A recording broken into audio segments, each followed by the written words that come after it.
بسم اللہ الرحمن الرحیم۔ مسند احمد میں ہے کہ رسول اللہ صلی اللہ علیہ وآلہ وسلم نے ارشاد فرمایا، پہلے زمانے میں ایک بادشاہ تھا۔ اس بادشاہ کے ہاں ایک جادوگر ہوا کرتا تھا۔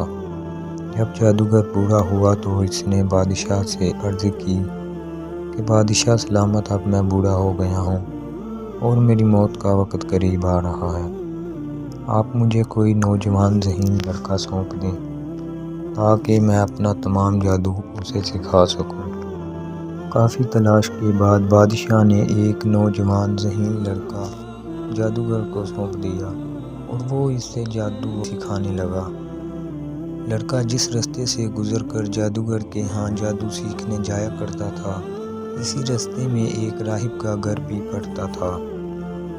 لڑکا ہمیشہ راہب کے طریقہ عبادات اور واضح نصیحت کو سنتا اور کبھی کبھار اس کے ہاں تھوڑی دیر کے لیے رک بھی جایا کرتا تھا۔ کافی وقت گزرنے کے بعد لڑکا ایک طرف تو جادوگر سے جادو سیکھتا تھا اور دوسری طرف راہب سے کلام اللہ سیکھتا رہا تھا۔ پھر اچانک ایک دن لڑکے نے دیکھا کہ ایک ہیبت ناک سانپ لوگوں کا راستہ روکے ہوئے ہے اور لوگ اس کی وجہ سے بہت پریشان ہیں۔ لڑکے کے دل میں خیال پیدا ہوا کہ آج موقع ہے میں امتحان لوں کہ اللہ تعالیٰ کو راہب کا دین پسند ہے یا جادوگر کا جادو۔ لڑکے نے زمین سے ایک پتھر اٹھایا اور سانپ کی طرف پھینکتے ہوئے دل میں یہ ارادہ کیا کہ اے اللہ، اگر تیرے نزدیک راہب کا دین جادوگر سے بہتر ہے تو پھینکے اس پتھر سے اس سانپ کو ہلاک کر دے۔ خدا کی قدرت کہ وہ پتھر جا کر سیدھا سانپ کے سر پہ لگا اور سانپ وہیں ہلاک ہو گیا۔ اب لوگوں کے لیے راستہ صاف ہو گیا اور لوگ اپنی منزل کی طرف رواں دواں ہو چکے تھے۔ لڑکا فوراً راہب کے پاس گیا اور اپنا تمام واقعہ راہب کے سامنے رکھا۔ راہب نے لڑکے سے کہا کہ لڑکے، آج کے دن تم مجھ سے افضل ہو اور اللہ اپنے تمام افضل ترین بندوں سے امتحان ضرور لیتا ہے۔ اور کچھ عرصہ گزرنے کے بعد لڑکے کے پاس لوگوں کا ایک جھرمٹ سا لگ گیا۔ لوگ اس کے پاس آتے، لڑکا خدا تعالیٰ کا کلام پڑھ کر دعا کرتا اور انہیں مختلف بیماریوں سے شفا ملنے لگی۔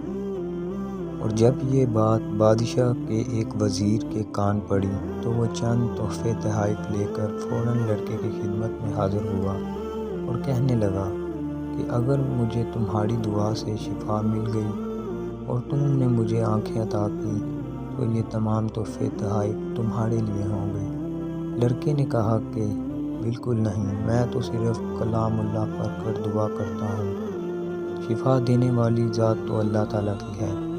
ہاں، اگر آپ اللہ کے دین پر ایمان رکھتے ہیں تو میں آپ کے لیے دعا کروں گا، امید ہے اللہ آپ کو آنکھیں ضرور عطا کرے گا۔ یہ کہنا تھا کہ لڑکے نے ہاتھ اٹھا کر بارگاہ الہی میں دعا کی اور خدا کی قدرت سے اللہ تعالیٰ نے وزیر کو آنکھیں عطا فرما دیں۔ اب وزیر فوراً بادشاہ کی خدمت میں واپس حاضر ہوا۔ جب بادشاہ نے یہ دیکھا تو متعجب ہو کر پوچھنے لگا کہ تمہیں یہ آنکھیں کس نے عطا کی ہیں؟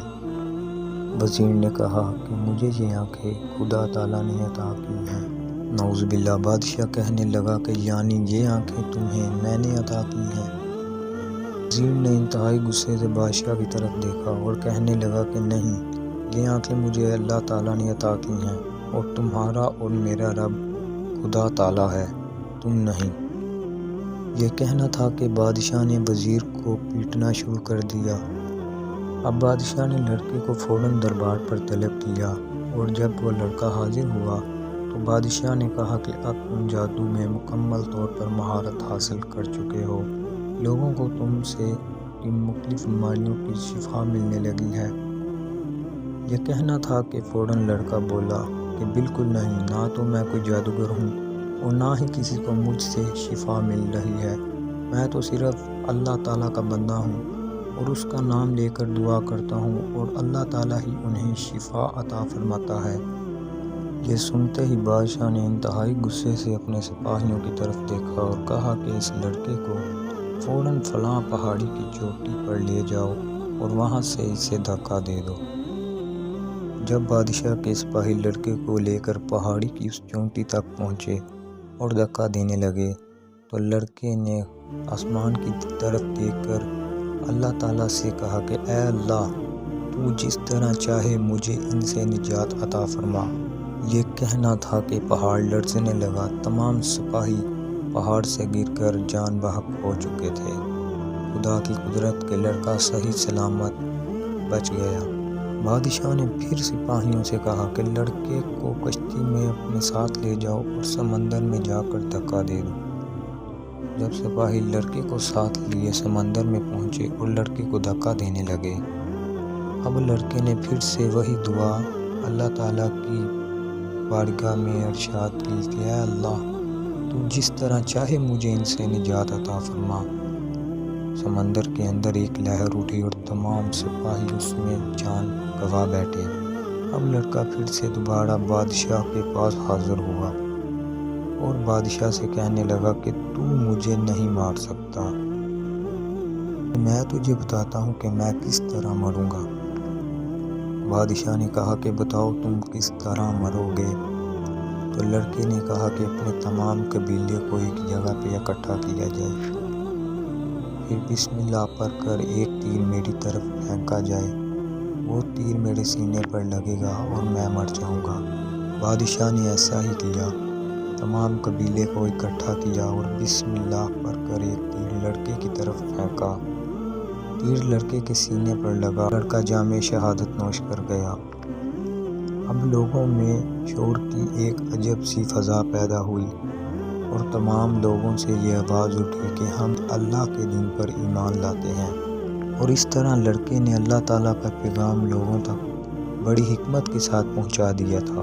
میں ایک شعر کے ساتھ اپنی اس بات کا اختتام کرنا چاہوں گا کہ فضائے بدر پیدا کر فرشتے تیری نصرت کو، اتر سکتے ہیں گردوں سے کتار اندر کتار ربی۔ تمام دوستوں سے گزارش ہے کہ ہمارے اس چینل کو سبسکرائب کر لیں اور بیل آئیکن پر کلک کر لیں تاکہ آنے والی تمام ویڈیو بوقت آپ تک پہنچتی رہیں۔ ملتے ہیں ایک نئی ویڈیو کے ساتھ۔ خدا حافظ۔